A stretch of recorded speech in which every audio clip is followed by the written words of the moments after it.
Karena Engkau hadir di tengah-tengah kami. Kami kagum pada Bapa yang mengasihi kami dan selalu hadir setiap kali kami berkumpul di dalam nama-Mu. Hari ini hamba-Mu berdoa supaya firman yang hidup, firman yang berkuasa, firman yang kuat, yang lebih tajam dari pedang bermata dua manapun dilepaskan di tengah-tengah kami. Hamba-Mu berdoa sementara firman-Mu disampaikan, sembuhkan yang sakit, kuat yang lemah.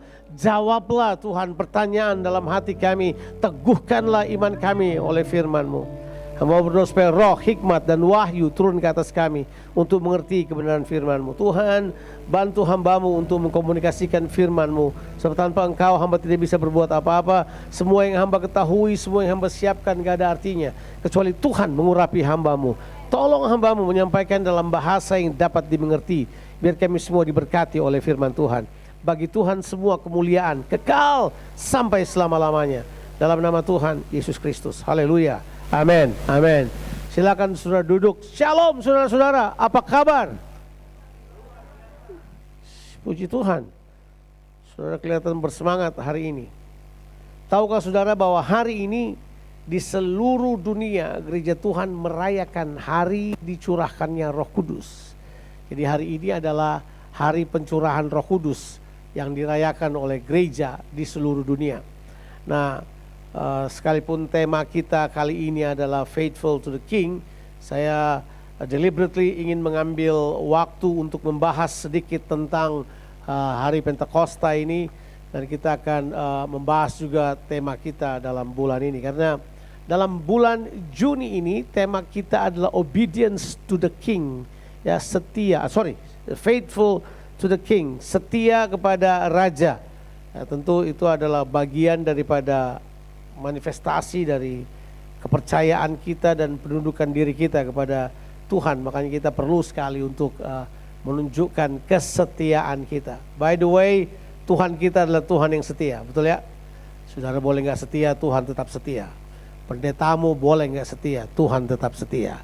Gerejamu boleh gak setia, Tuhan tetap setia. Itu saja. Pemerintah boleh gak setia, Tuhan tetap setia.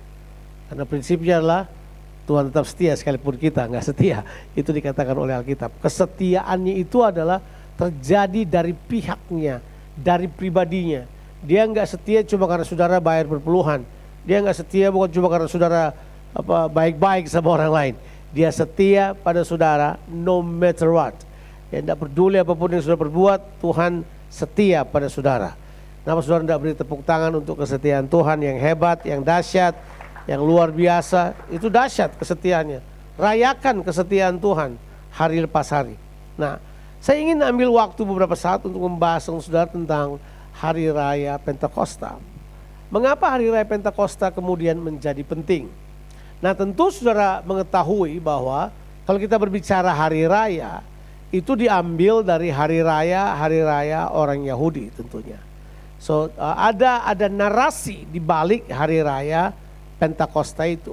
Sangat disayangkan berita Pentakosta menurut narasi Alkitab sekarang ini telah tertutup oleh berita Pentakosta yang disampaikan oleh denominasi Pentakosta. Itu masalah paling besar. Ya, saya harus akui bahwa denominasi Pentakostal adalah salah satu denominasi yang telah dipakai oleh Tuhan sama seperti denominasi yang lain. Dipakai untuk bring about, untuk membawa keluar kebenaran-kebenaran yang menolong orang percaya untuk bertumbuh di dalam Tuhan. Akan tetapi kita perlu terus untuk melihat apa kata Alkitab tentang Pentakosta. Sebab ada kemungkinan orang berpikir setiap kali kita berbicara Pentakosta, itu hubungannya cuman apa yang diajarkan oleh gereja Pentakosta misalnya. Hubungannya cuma berurusan dengan bahasa roh, nangis-nangis, tereba-reba ke tanah, ya. Saya sudah ada di pergerakan itu untuk puluhan tahun lamanya, ya. Ada saatnya pergerakannya jatuh-jatuh ke tanah, ada saat pergerakannya ada yang namanya dulu pergerakan namanya Holy Rolling. Siapa pernah ketemu Holy Rolling? Jadi katanya mereka kalau datang ke gereja mereka bergulung dari ujung sana sampai ke ujung sini, gulung-gulung. Mereka menyebutnya Holy Rolling. Ya mungkin mau menyanyi Rolling Stone pada waktu itu. Parahnya kalau holy-nya hilang, tinggal rollingnya aja. Jadi kemudian mereka rolling aja di situ. The problem adalah itu alasannya mengapa? Karena orang percaya tidak teredukasi dengan baik, tidak dituntun dengan baik oleh pengajaran firman Tuhan. Sehingga kemudian mereka asing dengan ide-ide atau asing dengan apa yang ada di balik narasi Pentakosta. Nah, saya ambil waktu beberapa saat dengan saudara untuk membahas tentang Pentakosta ini. Apa sih dasar dibalik Pentakosta? Oke, kita baca dulu ayatnya dan kemudian kita akan membahasnya perlahan-lahan. Di dalam kitab Kisah Para Rasul pasalnya yang kedua, ayatnya yang pertama sampai ayatnya yang keempat. Saya akan bacakan buat saudara. Ketika tiba hari Pentakosta, semua orang percaya berkumpul di suatu tempat. Tiba-tiba turunlah dari langit suatu bunyi yang seperti tiupan angin keras yang memenuhi seluruh rumah di mana mereka duduk. Dan tampaklah kepada mereka lidah-lidah seperti nyala api yang bertebaran dan hinggap pada mereka masing-masing. Maka penuhlah mereka dengan Roh Kudus. Lalu mereka mulai berkata-kata dalam bahasa-bahasa lain seperti yang diberikan oleh Roh itu kepada mereka untuk mengatakannya. Sampai di situ aja pembacaannya. Kita akan mulai membahas tentang Pentakosta. Seperti yang saya katakan tadi pada saudara bahwa Pentakosta itu adalah hari raya orang Yahudi. Ada 7 perayaan orang Yahudi yang saudara pasti kenal. Salah satunya adalah Pentakosta. Yang lain misalnya kita menyebut hari Paskah atau Passover, itu hari raya orang Yahudi. Hari raya yang lain misalnya hari raya Pondok Daun, itu perayaan orang Yahudi. Nah, semua ketujuh hari raya ini sebenarnya bermula dari apa? Perjalanan bangsa Israel keluar dari Mesir masuk ke tanah janji yang Tuhan janjikan buat mereka. Peristiwa-peristiwa ini terjadi. Jadi narasinya terbangun pada saat mereka keluar dari Mesir. Misalnya hari raya Paskah itu menjadi hari raya pertama. Kemudian mereka menghitung dari hari raya Paskah semua peristiwa yang terjadi. Salah satu hari raya yang berlangsung setahun sekali itu disebut sebagai hari raya Grafirat namanya. Hari raya itu terjadi 1 tahun sekali, itu baru dikerjakan ketika Musa dan kemudian orang Israel sudah memiliki tabut perjanjian, sudah memiliki kemah yang sudah dibahas, sudah memiliki kemah dan kemudian mereka mulai mengatur aturan yang disebut hari raya Grafirat misalnya.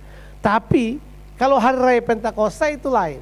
Nah, mari saya jelaskan hari raya Pentakosta itu bagaimana kejadiannya. Gini, kita baca ayatnya dulu deh, baru kemudian saudara mengerti yang dimaksud dari mana kata Pentakosta. Pentakosta itu artinya adalah hari yang ke-50. Bilang dulu 50. Nah, hari cepek ini, gocap. 50. Jadi ini hari yang menuntut kepada sebuah peristiwa. Nah, mari kita baca apa yang terjadi di kitab Keluaran. Kita baca kitab Keluaran 34. Kita akan baca ayatnya yang ke-22. Oke, ini hari Pentakosta. Itu kita baca di Keluaran 34 ayatnya yang ke-22. Jangan lupa hari raya ini terjadi ketika, coba baca konteksnya pasal 34, loh batu diberikan kepada mereka. So think of it, pikirkan. Jadi di sini ditulis di ayatnya yang ke-22. Hari raya 7 minggu. Garis bawah kata 7 minggu. Berapa hari itu 7 minggu? Ya 7 kali 7 kan, matematika. 49. Nah, kecuali pendetanya salah kali, ya dia pikir lain. Tapi hari raya 7 minggu itu adalah 49, yakni hari raya buah bungaran dari penuaian gandum. Haruslah kau rayakan juga pada hari raya pengumpulan hasil pada pergantian tahun. Jadi ini sebenarnya adalah hari raya panen. Mengapa disiapkan hari raya panen? Supaya orang dapat membawa bungaran. Apa itu bungaran? Itu persembahan sulung mereka yang mereka bawa. Oke. Nah, kenapa kita sudah tidak perlu mempersembahkan persembahan sulung lagi? Saya mengerti bahwa ada ajaran yang memastikan hal tersebut. Kalau saya tidak menekankan hal tersebut. Kalau ada yang mengajarkan pada saudara untuk melakukan, silahkan. Tapi kalau saya tidak menekankannya sebagai hal yang penting. Sebab Yesus adalah anak yang sulung, dia sudah dipersembahkan untuk kita. Itu gambaran namanya. Itu namanya tipologi perjanjian lama yang dijawab oleh Yesus di perjanjian baru. Nah, di sini kita menemukan bahwa hari raya 7 minggu itu 49 hari. Dari mana itu dihitung? Itu dihitung dari saat mereka keluar dari Mesir. Jadi dihitung berapa? 49 hari setelah mereka keluar dari Mesir. Dengar dulu ini, memang kelihatannya apa hubungannya sama saya ya? Apa hubungan dengan keluarga saya yang mau bercerai ya? Tapi ini supaya saudara tahu apa yang ada di baliknya. Oke, setelah dihitung 49 hari, mereka tiba. Nah, di dalam perjalanan bangsa Israel, waktu mereka berjalan 49 hari, mereka sampai di mana? Mereka sampai di kaki Gunung Sinai. Tempat di mana 2 loh batu diberikan. Apa 2 loh batu itu? 2 loh batu itu adalah hukum Tuhan. Bilang dulu, hukum Tuhan. Jadi 2 loh batu itu 2 hukum Tuhan. Jadi pada hari mereka ada di hari ke-49 itu dan besoknya hari yang ke-50 itu 2 loh batu diturunkan. Makanya pada hari yang ke-50 mereka merayakan. Apa yang mereka rayakan? Orang pikir mereka merayakan hasil panen. Menurut Tuhan tidak. Yang kamu harus rayakan adalah turunnya apa? Hukum Tuhan. Itu yang perlu dirayakan. Mengapa itu penting? Nah, sekarang saudara tentu telah mengikuti bahwa di ministrinya Rock kita mengajarkan tentang kerajaan sangat banyak.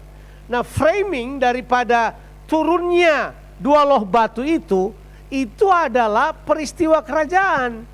Itu bukan bercanda. Sebab begini, waktu bangsa Israel, saya tidak boleh bilang bangsa, waktu keturunan Yakub keluar dari Mesir, mereka belum satu bangsa, mereka belum kerajaan, mereka hanyalah sekelompok budak yang dikeluarkan dari tanah Mesir. Mereka bukan bangsa, mereka bukan kerajaan. Mengapa? Mereka budak. Dan saudara tahu, budak tidak punya hukum.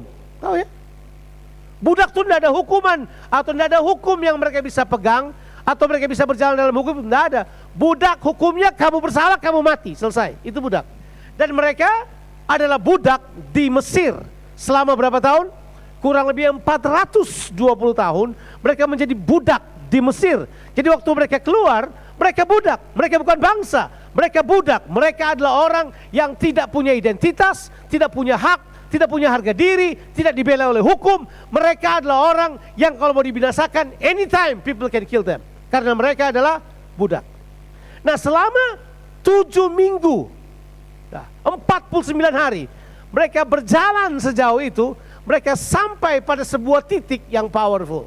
Titik itu adalah ketika Tuhan memberi hukum buat mereka. Disinilah, nah ini dia. Jadi hari raya Pentakosta itu bukanlah sekedar cuma hari raya orang teriak-teriak guling-guling di tanah, bukan. Narasi Alkitabnya beritahu buat kita bahwa hari raya Pentakosta itu adalah hari lahirnya suatu bangsa budak menjadi kerajaan yang Tuhan pilih. Saya ulangi lagi. Jadi hari itu, hari ke-50 itu adalah hari di mana mereka merayakan apa? Mereka merayakan bahwa Israel bukan bangsa budak lagi. Mereka bukan budak lagi. Mereka sekarang adalah bangsa yang berperadaban. Mereka punya hukum, mereka punya aturan. Mereka sekarang hidupnya dipandu.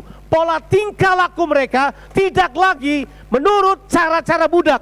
Mereka sekarang adalah orang yang beradab, orang yang berhukum, orang yang mengerti toleransi, orang yang mengerti hubungan. Karena hidup mereka sekarang dipandu. Itulah kita sebut dengan peradaban Israel mulai muncul. Berubah dari kelompok budak menjadi satu bangsa berkerajaan, bangsa yang dipilih oleh Allah. Nah, tentu sudah tahu bukan? Setelah mereka berjalan kurang lebih 7 minggu, mereka sampai di kaki Gunung Sinai. Apa yang terjadi di kaki Gunung Sinai itu? Nah, di kaki Gunung Sinai ini ada 3 hal yang terjadi. And you have to know this, supaya saudara paham mengapa hari Pentakosta penting buat gereja. Yang terjadi adalah 3 hal. Yang pertama adalah Tuhan memberi hukum buat mereka. Hukum Taurat diberikan buat mereka. Ada 10 hukum diberikan buat mereka. Yang kedua adalah Tuhan mengadakan perjanjian baru dengan mereka.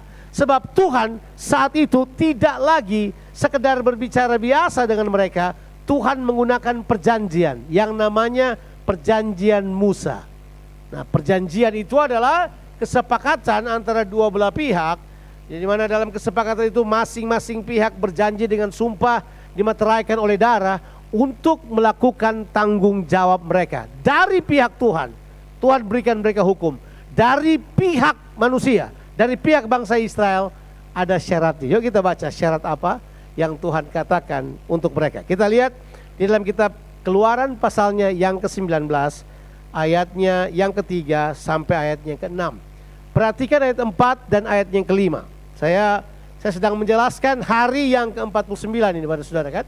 Ini kita sedang berbicara the Feast of 7 Weeks, perayaan 7 minggu. Kita baca ayatnya yang ke-3. Lalu naiklah Musa menghadap Tuhan, menghadap Allah, dan Tuhan berseru dari gunung itu kepadanya, beginilah kau katakan kepada keturunan Yakub dan kau beritakan kepada orang Israel, kamu sendiri telah melihat apa yang kulakukan kepada orang Mesir, bagaimana aku telah mendukung kamu di atas sayap Raja Wali dan membawa kamu kepadaku. Jadi sekarang, ini syaratnya, jadi sekarang jika kamu sungguh-sungguh mendengarkan firman-Ku dan berpegang pada perjanjian-Ku, maka kamu akan menjadi harta kesayangan-Ku sendiri dari antara segala bangsa, sebab Akulah yang empunya seluruh bumi. Kamu akan menjadi bagiku kerajaan imam dan bangsa yang kudus. Inilah semuanya firman yang harus kukatakan kepada orang Israel. Jadi simpelnya begini, Tuhan bicara pada Musa dan berkata begini, bagianku aku akan setia mengerjakan perjanjianku, bagianmu cuma simpel, berpegang kepada apa? Perintah-perintahku. Coba lihat kembali lagi ke ayat yang kelima. Kita lihat ayat yang kelima.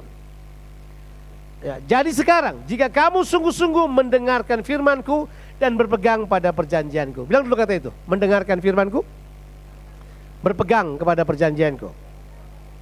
Oke. Mendengar firman-Ku, berpegang kepada perjanjian-Ku. Itu dua aja. Itu dua aja. Tapi tebak, sudah tahu apa yang terjadi kan? Hari pertama Tuhan mau berfirman kepada mereka tolak Tuhan berbicara pada mereka. Nanti saudara bacalah. Saya tidak punya waktu untuk jelaskan, tapi saya jelaskan pada saudara aja. Di pasalnya yang ke-20, Tuhan kumpul bangsa Israel dan Tuhan berkata pada Musa, I want to talk to my people. Saya mau bicara pada umatku. Bangsa Israel berkata gini, udah jangan deh, jangan Tuhan bicara pada kami.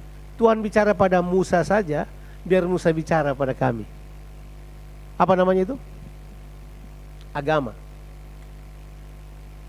Agama Yahudi kemudian muncul di situ, di mana orang merasa bahwa Tuhan bicara pada Musa daripada Tuhan bicara kepada manusia. Padahal kerinduan Tuhan adalah Tuhan mau Tuhan berbicara langsung pada umatnya, supaya umatnya apa?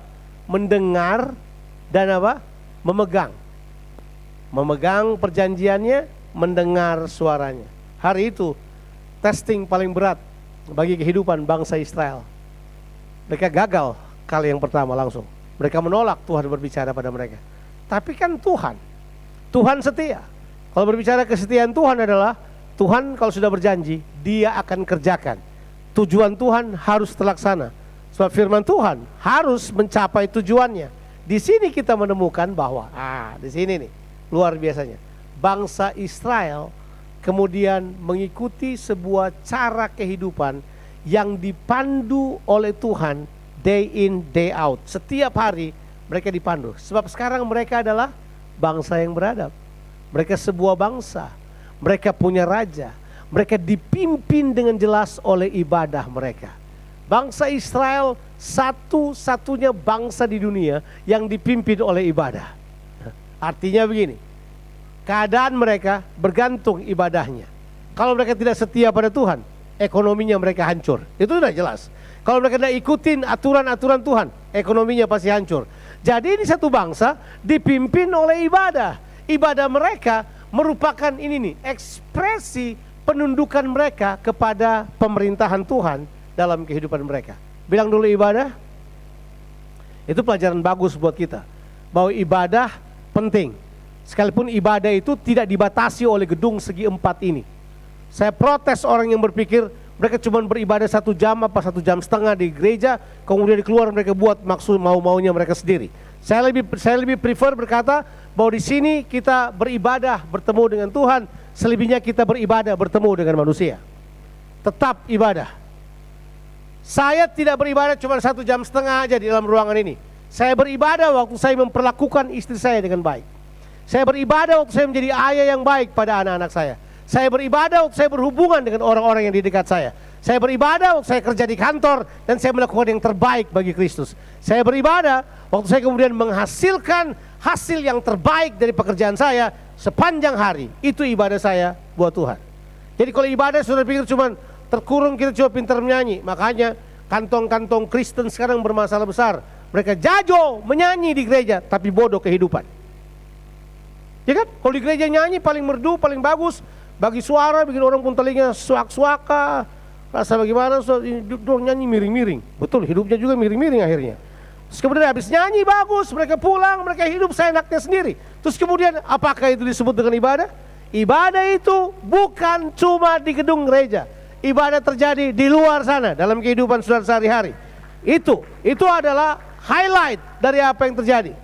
Nah, bangsa ini dipimpin oleh ibadah. And forever mereka dipimpin oleh ibadah. Tidak pernah tidak. Makanya ketika tiba zaman raja-raja, ada seorang raja di situ, namanya Raja Daud. Daud ini bukan raja biasa. Dia berubah menjadi raja contoh.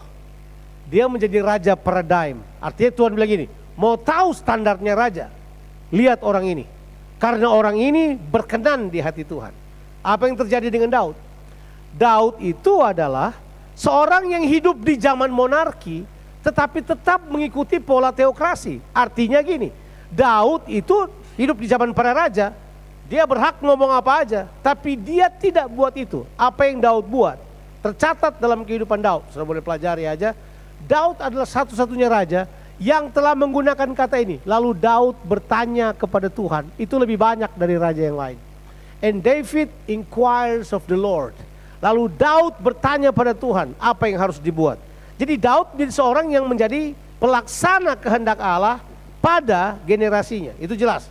Saya tidak akan bahas lebih jauh. Sebab saya ingin tunjukkan pada saudara, ketika hukum diberi pada bangsa Israel, pada saat itulah, apa saudara? Pada saat itulah Israel menjadi satu bangsa. Yang kedua, apa yang terjadi di situ? Perjanjian Allah diteguhkan. Sekarang bangsa Israel punya perjanjian dengan Tuhan. Itulah sebabnya mereka menjadi umat yang dipimpin oleh Allah. Sampai sini kita sudah oke? Oke ya, ikuti saya baik-baik ya. Yang pertama adalah mereka menjadi satu bangsa karena hukum diberikan buat mereka. Yang kedua, mereka kemudian dipimpin oleh ibadah karena perjanjian yang diberikan buat mereka. Sekarang yang ketiga adalah ini dia. Ini yang paling luar biasa sih dari semuanya. Hari itu bangsa Israel, ini dia, menjadi milik Tuhan secara penuh. Bangsa Israel menjadi apa? Representasi. Bangsa Israel menjadi representative of God. Jadi di bumi ini Tuhan punya bangsa pilihan. Dari segala bangsa Tuhan pilih bangsa Israel. Bangsa Israel menjadi contoh. Mereka menjadi bangsa contoh. Seperti Daud menjadi raja contoh, Israel menjadi bangsa contoh. Jadi Tuhan bilang, kalau kamu mau diperintah oleh Tuhan, kamu akan jadi seperti bangsa Israel ini. Oke, plus minus, negatif dan positifnya, ada juga negatifnya, tapi banyak positifnya, ya kan? Sampai hari ini, tahu, saya bukan tipe orang yang mengkhotbahkan itu, tapi tidak boleh keluar dari fakta. Ada sebuah buku yang saudara boleh baca. Buku itu berjudul Startup Nations. Buku itu ditulis oleh dua orang Yahudi bertempat tinggal di Melbourne. Mereka berkata begini, ketika dunia sedang mengalami kesulitan ekonomi, ekonomi Israel naik 58%. Why? Tidak ada yang bisa menjawabnya. Terserah orang mau jawab pakai teori apa. Tidak ada. Tapi jelas, setiap kali kita pergi ke sana, ada berita yang menyenangkan keluar dari sana. Misalnya kemarin Google membeli satu chip dari orang Israel yang sekarang bisa membuat mobil itu udah tidak perlu pakai supir lagi. Itu dari Israel. Mereka beli. Mereka begitu luar biasa. Dalam buku Jerome Become a Genius, salah satu buku yang saya baca mungkin 22 tahun yang lalu, ditulis dengan jelas bahwa mereka ini menjadi bangsa yang seperti itu. Ini yang tulis orang Yahudi di luar Israel. Mereka berkumpul. Mereka ini bukan orang bodoh. Mereka ada orang yang menjadi ahli hukum, ada yang profesor, ada yang orang pintar. Dari Paris ke Jerman, ke Belanda. Mereka putar untuk meneliti orang-orang yang kaya berhasil ini adalah orang-orang Israel. Siapa mereka ini? Keturunan Yahudi. Yang siapa mereka ini? Mereka buat yang pertama penyebabnya adalah apa? Karena mereka merenungkan firman Tuhan. Mereka merenungkan Taurat. Baca aja buku Jerome Bingham Genius. Baca aja buku itu. Penulisnya bernama Aaron Katz. Cari aja, so boleh dapat nama Aaron Katz nih. Aaron Katz menulis hal buku itu tuh memberitahu begini, bahwa itu buku sekuler, itu bukan buku Kristen. Mereka bilang keberhasilan mereka disebabkan karena mereka merenungkan firman Tuhan. Jadi firman Tuhan yang turun pada hari raya Pentakosta. Oh, bukankah Roh Kudus yang turun pada hari raya Pentakosta? Kenapa Bang Joko bahkan firman Tuhan? Oh ya, karena memang di hari Pentakosta. Kalau saudara Yahudi Ortodoks, di hari Pentakosta, para orang Yahudi Ortodoks yang pakai baju hitam-hitam tuh, kalau saudara pergi ke sana, mereka akan menari-nari, merayakan turunnya Torah. Sebab Torah menjadi panduan kehidupan mereka. Dan tentu sudah tahu, orang Yahudi dari kecil sampai besar, mereka dibesarkan oleh Torah. Baik kan? Ya, ada yang namanya studi mereka, kelas mereka yang namanya Bet Sefer, di mana anak umur 6 tahun dibawa ketemu sama rabinya. Saya nggak pernah lihat cara terbaik untuk membuat mereka menghafal Alkitab kecuali mereka menyukainya. Dan mereka menggunakan segala cara sebenarnya untuk membuat anak-anak mereka menyukai firman Tuhan. Bapak-bapak, jangan biarkan anakmu main game aja. Beritahu mereka tentang firman Tuhan. Biar mereka suka pada firman Tuhan. Biar mereka makan firman Tuhan. Mereka kalau bar mitzvah paling tidak mereka harus hafal seluruh kitab Taurat itu. Yang 5 kitab, itu paling sedikit. Kalau aliran Ortodoks mereka harus hafal dari kitab Kejadian sampai Ester. Bayangkan. Saudara baca hafal Mazmur 23 aja mengantuk-mengantuk, mau tidur bangun. Saudara pikir itu masalah paling besar buat kita. Mereka hafal. Kenapa mereka hafal?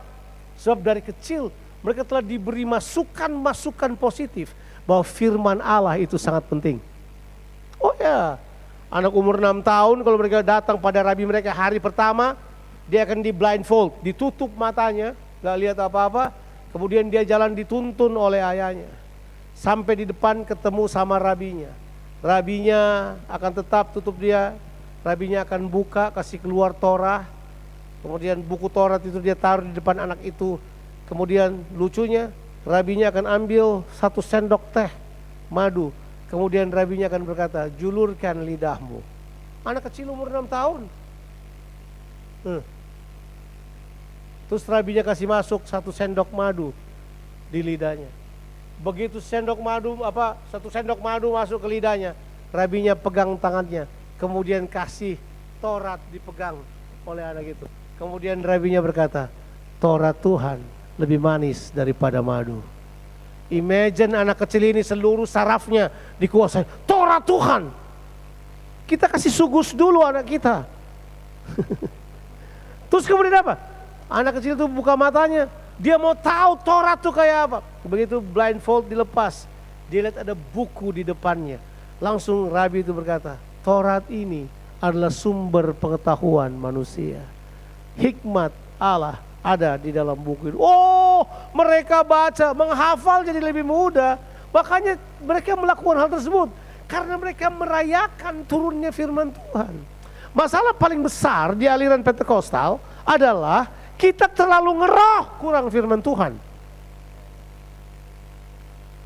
Tapi ada juga yang terlalu firman Tuhan, gak ada roh, itu mati kan. Huruf yang mati, kitab mati, roh yang menghidupkan. Nah, kita perlu balance. Kita perlu balance sebagai orang percaya untuk di hari Pentakosta. Kita sadar bahwa tujuan Roh Kudus turun itu supaya dia menghidupkan firman Tuhan yang engkau ketahui. Dia menuntun saudara pada seluruh kebenaran. Firman Tuhan itu akan membawa saudara mengerti apa kata kitab suci. Tanpa Roh Kudus saudara baca Alkitab saudara gak akan paham. Percayalah. Siapa yang alami baca Alkitab waktu baca tertidur lebih banyak daripada membaca? Ya saja. Saya baca waktu malam, pindah waktu pagi, coba baca, tetap mengantuk yang sama. tukar habis minum kopi, baca Alkitab, tetap mengantuk yang sama. Berarti itu bukan soal kopi, waktu, itu soal roh tidur turun atas saudara pas lagi baca firman Tuhan. Gak ada jawaban lain. Kenapa? Masalahnya adalah kita tidak mengerti bahwa waktu Tuhan curahkan rohnya, itu dia sedang berkata begini, this is my promise to show my faithfulness. Ini janjiku untuk menunjukkan kesetiaanku. Sebab hari raya Pentakosta itu mereka merayakan turunnya Torah Tuhan. Nah, sekarang bagaimana konsep perjanjian baru? Roh Kudus turun ke atas mereka. Yesus memberitahukan kepada kita bahwa Roh Kudus itu turun supaya dia menolong kita untuk mengerti kebenaran. Dia menuntun kita kepada semua kebenaran. Saya tidak punya waktu, tapi kalau saudara punya waktu, bacalah Yohanes 14 sampai Yohanes 16. Di situ Yesus berulang kali, aku akan pergi kepada Bapa, supaya kamu akan menerima Roh Kudus. Roh Kudus akan menjadi penolong, penghibur bagi kamu untuk mengerti kehendak Tuhan. Roh Kudus itu bukan cuma menolong kamu mengerti kehendak Tuhan, tapi Roh Kudus itu menjadi kekuatan, menjadi kuasa bagi kamu untuk menjadi pelaksana kehendak Tuhan. Supaya kamu akan mengerjakan pekerjaan-pekerjaan yang powerful, yang seperti yang Yesus kerjakan, bahkan lebih besar dari yang Yesus kerjakan, karena dia pergi kepada Bapa dan curahkan rohnya buat kita. Kita 10 hari lalu merayakan hari kenaikan Tuhan Yesus. Itu cuma 10 hari lalu. Kita membahas tentang bagaimana dia dilantik menjadi raja. Dia adalah raja, duduk di sebelah kanan Allah.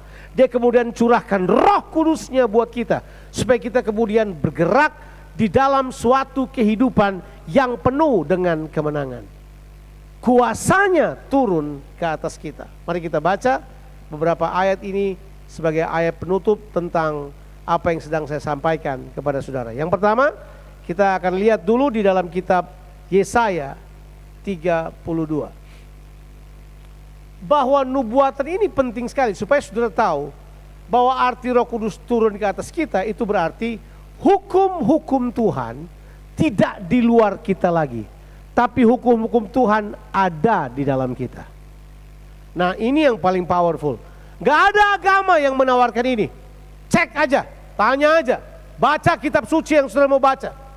Satu-satunya kitab suci yang menawarkan begini, bahwa hukum Tuhan itu sekarang ditaruh di dalam manusia, supaya tuntunan saudara bukan dari luar lagi, tapi saudara dituntun dari dalam. Makanya saudara perlu percaya, menerima, hidup di dalam Roh Kudus. Manifestasinya itu urusan lain. Ada orang langsung takut manifestasi, dia buang Roh Kudus, terus anggap Roh Kudus tidak penting. Membangun doktrin dari penolakan terhadap pribadi Allah ini, enggak lah. Dia adalah Allah, dia Tuhan, dia berdiam dalam kehidupan kita untuk menjadi apa itu? Penuntun yang dari dalam. Kita baca sekarang dulu di dalam kitab kitab Yeremia. Kitab Yeremia aja tentu ada ada seperti penglihatan yang sama oleh Yesaya. Tapi kita lihat Yeremia aja. Yeremia 32 ayatnya yang ke-34. Coba kita lihat. Yeremia 32 ayatnya yang ke-34. Saya coba, Yeremia 31. Yeremia 31 ayat yang ke-34. Oke. Kok tiba-tiba dewa-dewa sih, salah.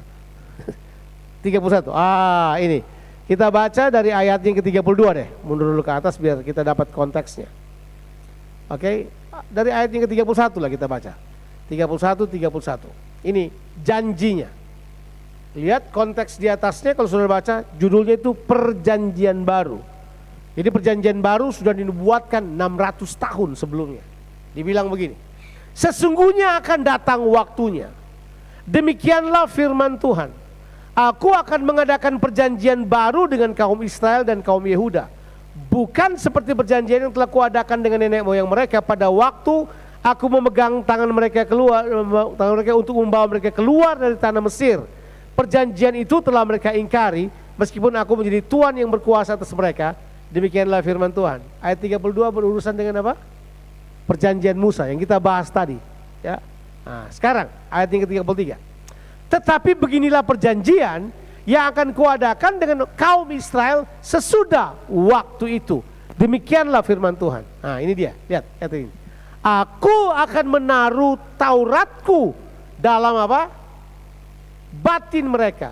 Dan menuliskan dalam hati mereka. Maka aku akan menjadi Allah mereka. Dan mereka akan menjadi umatku. Dan tidak usah lagi orang mengajar sesamanya atau mengajar saudaranya dengan mengatakan kenallah Tuhan. Sebab mereka semua besar kecil akan mengenal aku. Demikianlah firman Tuhan. Sebab aku akan mengampuni kesalahan mereka dan tidak lagi mengingat dosa mereka. Coba lihat. Jadi sudah ada perjanjian di sini di mana Tuhan berkata begini, bahwa Tuhan akan menaruh Tauratnya bukan lagi di luar manusia. Hukum Taurat kan di luar manusia. Ya kan? Waktu diberikan dia cuma berbentuk loh batu. Sekarang dia berkata begini, akan datang saatnya hukum itu tidak di luar manusia, tapi dia akan ditaruh dalam hati manusia, ditulis dalam loh. Nah, begitu itu terjadi, ini yang dikatakan. Nah, waktu itulah mereka akan menjadi umatku. Aku akan menjadi Allah mereka. Apa ini? Ini nubuatan exactly pada apa yang terjadi waktu Roh Kudus turun ke atas kita.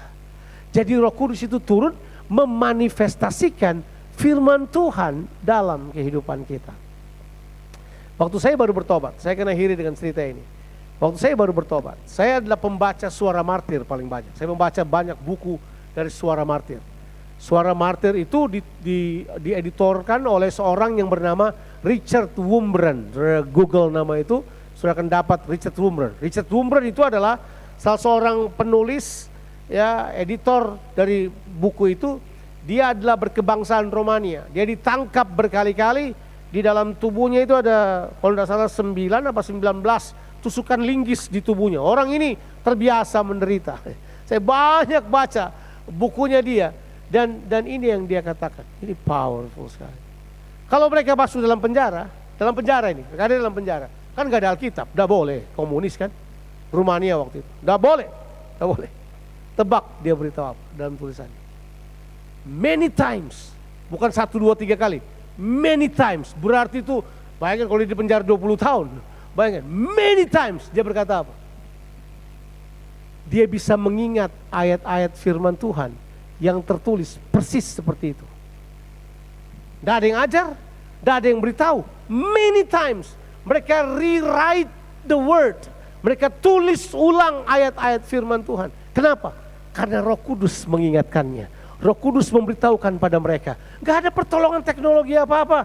Dalam penjara yang dingin, dalam musim dingin mereka sangat kedinginan, mereka kemudian menuliskan ayat-ayat firman Tuhan. Waktu mereka bilang gini, sama, tidak ada bedanya, maksudnya sama. Tuhan berbicara pada mereka. Apa artinya itu? Bahwa Tuhan telah menaruh Tauratnya dalam diri manusia. Tuhan telah menaruh firman-Nya dalam diri manusia. Saya heran masa kini kita bilang penuh dengan Roh Kudus, tidak hafal ayat Alkitab. Saya suka heran. Kita penuh dengan Roh Kudus, nggak tahu apa isi Alkitab. Padahal kerajaan Allah, Tuhan memerintah oleh firman-Nya. Waktu gereja mula-mula penuh dengan Roh Kudus, mereka tidak punya Alkitab seperti kita, betul nggak? Mereka tidak punya Alkitab seperti kita, tapi firman Allah di dalam mereka keluar seperti air. Mereka menyampaikan firman Tuhan. Alkitab berkata kabar baik Injil itu tersebar kemana-mana. Bahkan waktu mereka dianiaya, mereka pergi menyebarkan Injil. Dan kalau saudara baca kitab Kisah Para Rasul, sampai Injil masuk Eropa, itu dibawa oleh orang-orang yang penuh dengan firman. Karena mereka dipenuhi oleh Roh Kudus. Hari ini saya mau katakan kepada saudara, saudara pun perlu penuh Roh Kudus. Saudara perlu penuh dengan kuasa tempat yang maha tinggi ini. Sebab inilah kuasa yang membuat saudara dapat berpegang pada firman Tuhan. Saya mempercayai, kalau orang percaya hidup sesuai dengan firman Tuhan, dia akan menjadi orang yang punya pengertian paling tidak. Itu orang akan menjadi orang yang berpengertian, mengerti banyak hal. Permulaan segala hikmat adalah takut akan Tuhan. Dan waktu kita kemudian izinkan Roh Kudus menguasai kehidupan kita, kita kemudian dapat menerima kembali firman Tuhan menguasai kehidupan kita. Hari ini, di hari Pentakosta ini, Izinkan Tuhan memerintah lagi dalam kehidupan saudara. Lewat firman-Nya. Lewat firman-Nya. Saya ulangi lagi. Lewat firman-Nya. Zaman sekarang di mana orang lebih suka, kita hidup di zaman selebriti rohani kan? Orang lebih suka dengar selebritinya daripada baca Alkitab. Saya mau nyarankan saudara, kembali jadilah orang-orang yang belajar Alkitab. Izinkan firman Tuhan berbicara dalam kehidupan saudara. Tuhan Yesus memberkati kita sekalian. Amin. Mari kita berdoa. Bapa di sorga, hamba-Mu sangat terbatas untuk menjelaskan kebenaran firman-Mu. Tapi hamba-Mu tahu bahwa Roh-Mu sanggup mengajarkan setiap orang. Seperti Engkau janji dalam firman Tuhan yang kami baca tadi. Dalam Yeremia 31 ayat yang keempat, sebab Engkau akan mengajar mereka. Engkau akan mengajar mereka untuk mengenal pribadi-Mu, mengenal suara-Mu, mengenal tuntunan-Mu, mengenal jalan-jalan-Mu. Aku berdoa Roh Kudus, berbicaralah dalam hati mereka, dalam konteks mereka, dalam kehidupan mereka. Hamba-Mu percaya bahwa Engkau Tuhan yang mengasihi kami. Biar kami merayakan Pentakosta sekali lagi dengan pemahaman yang benar. Penuhkan kami dengan Roh-Mu yang kudus. Tuhan, dengan semua manifestasi yang tersedia, kami tidak akan takut. Kami mau masuk pada apa yang Tuhan kehendaki. Kami mau percaya kepada keutuhan daripada firman-Mu. Kami mau percaya bahwa firman-Mu ya dan amin. Bahwa Roh Kudus Engkau adalah penulis firman Tuhan. Sebab semua tulisan yang diilhamkan oleh Allah itu adalah bermanfaat untuk mengajar, memperbaiki kelakuan, menunjukkan kesalahan, membawa kami pada pertumbuhan seperti yang Kau inginkan. Hamba-Mu berdoa Tuhan, supaya kami semua penuh dengan firman-Mu. Berkati kami semuanya Tuhan. Sekarang hamba-Mu berdoa untuk setiap kami yang hadir. Sebentar lagi kami akan bersekutu dengan tubuh dan darah-Mu. Hamba-Mu berdoa kiranya roti dan anggur ini menjadi persekutuan dengan tubuh dan darah Tuhan Yesus Kristus. Waktu kami makan dan kami minum, kami bersekutu dengan pribadi-Mu Tuhan Yesus. Berkati perjamuan kudus kami pada pagi ini. Di dalam nama Tuhan Yesus Kristus. Amin. Amin. Saya mempersilakan saudara mempersiapkan roti dan anggur saudara yang saudara sudah terima. Waktu saudara masuk, kemudian kita bangkit berdiri.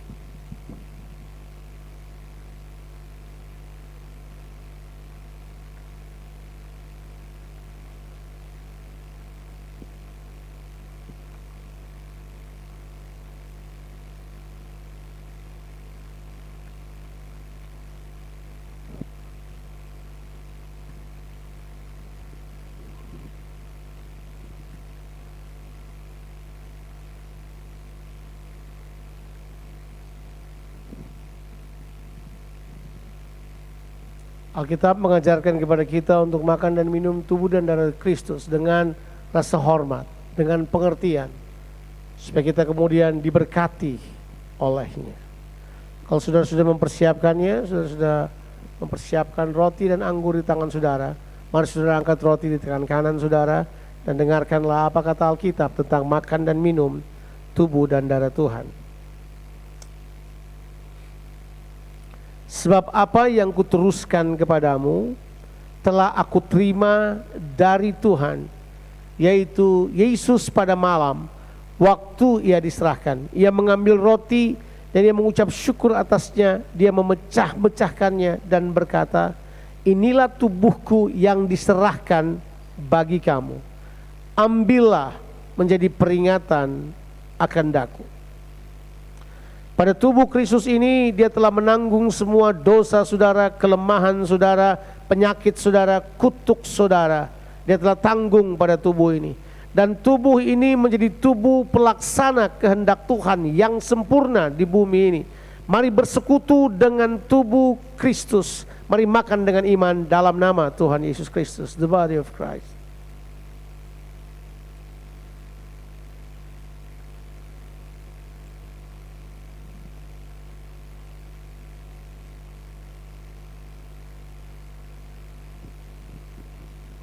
Terima kesembuhan dari Tuhan pada tubuhmu.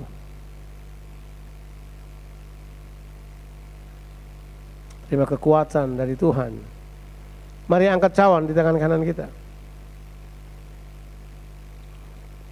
Demikian juga sesudah makan diambilnya cawan sambil berkata, Inilah cawan perjanjian baru yang dimateraikan oleh darahku. Perbuatlah demikian setiap kali kamu meminumnya. Darah Kristus adalah darah penebusan. Oleh darahnya dia menebus kita. Tapi darah Kristus juga adalah darah kemenangan. Karena oleh darah anak domba dan oleh perkataan kesaksian mereka mengalahkan iblis ular tua itu. Mari bersekutu dengan tubuh penebusan, dengan darah penebusan dan darah kemenangan Tuhan Yesus Kristus. Minum dengan iman dalam nama Tuhan Yesus Kristus. Haleluya.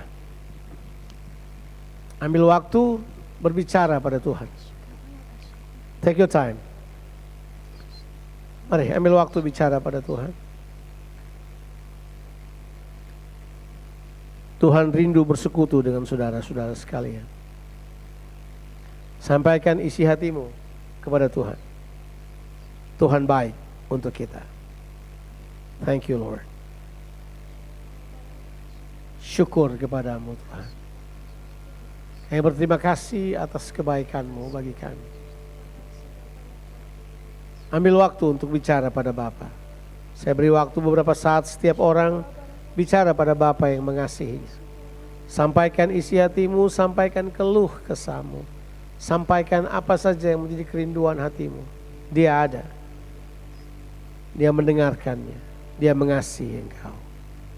Thank you Lord.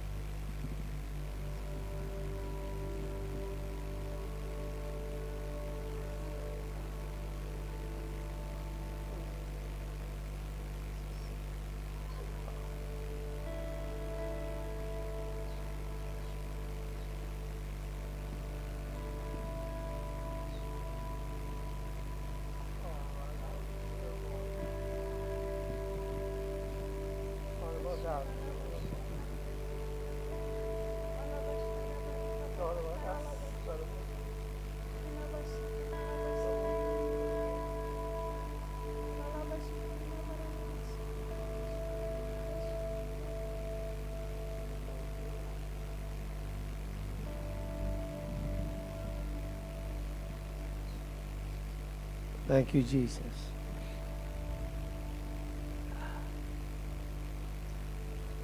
Thank you Lord. Sekarang mari kita akan berdoa. Doa yang Tuhan Yesus ajarkan kepada kita.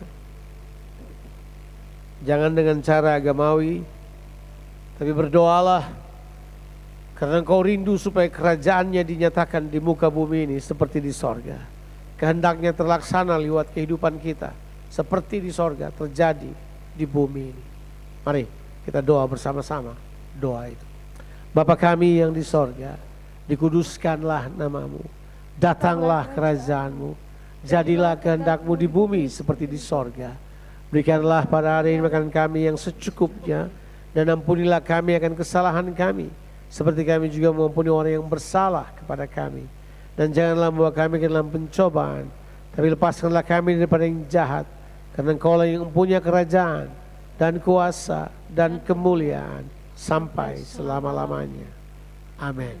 God bless you.